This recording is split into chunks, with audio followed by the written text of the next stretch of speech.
Daktari, before we move on to another subject, we were still on what is happening in Uganda's political scene. And interestingly enough, here in Kenya, what we witnessed is we were treated to a series of social media posts by General MUHOOZI just recently. Of course, the Nairobi and Kampala have both downplayed those sentiments. I want to get your thoughts on this. I don't know if you got an opportunity to look at those tweets. You know, it did create a lot of debate here in the country, in Uganda as well. What are your thoughts on that particular issue?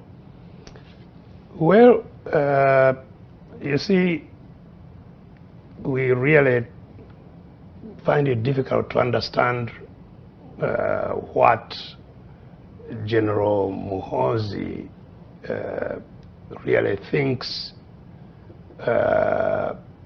you know, his role is, because you see, he is a serving officer, first of all.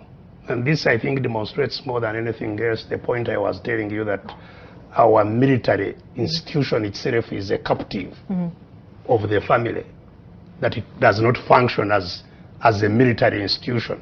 Because you cannot be a serving officer of an army, a disciplined force, and you act the way he acts. Because all those things he publishes from his social media account, which he has labeled as the official page, official account at that time of the chief of the commander of land forces. So he was posting on his official you know, timeline as the commander of land forces, saying, you know, in 2 weeks I will be in Nairobi, and you start preparing where you will sleep. and you know, one would dismiss it if we have not had similar people. Some people thought were maybe not properly hinged, but who caused us a lot of problems. Because don't forget that Idi Amin claimed a part of Kenya and also a part of Tanzania. He started with Tanzania, and Tanzanians didn't take kindly to his claim over their territory, and that's how he was eventually bombed out of Kampala. There has been an issue of Mijingo Islands still lingering in the background of a conflict of territory with Kenya. So for a head of forces to make such you know, statements, they cannot be taken lightly. Whatever is driving him to make such statements. And so we expressed grave concern ourselves, and expectedly, you know, the Kenyans indeed didn't take it, you know, quite kindly, and they responded very, very robustly, I think. I think legitimately. But you can see what the response of the government was. Excuse me. To promote him. Not to try him, not to sanction him. Even if he was to be forgiven, at least it should be through a formal process of appearing through a disciplinary process. What is going on? What do you think is going on with what is happening, of course, there when you see General MUHOOZI making such statements, and you have, you know, the president, who's his father, completely, you know, just downplaying. Yeah. So this is. Is it political? Do you read politics in it? There is politics in it, all right, but there is also decadence. You see, once somebody has been in power for 4 decades,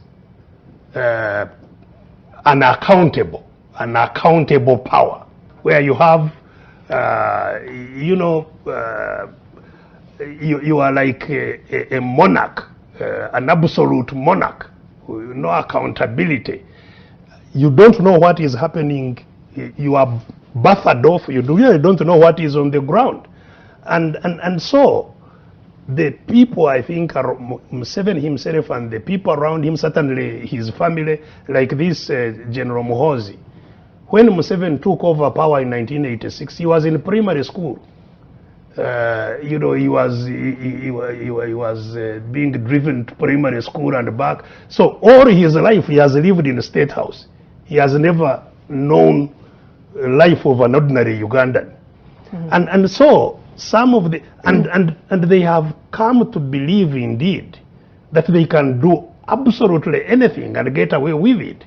And that's why, you know, it's not that the only outrageous thing, you know, talking about Congo, even as your forces were preparing to go to Congo to deal with what had prompted that deployment, a rebel force called M23, General MUHOOZI went on the same platform and said, anybody who wants to attack M23 will be making a very, very big mistake.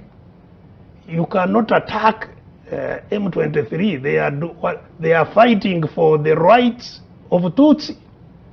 And, you know, we will support them. Nobody should attempt to attack them. You know, and it's still there. This time his father has not said anything. So your forces are in Congo. I don't know how they relate with his forces.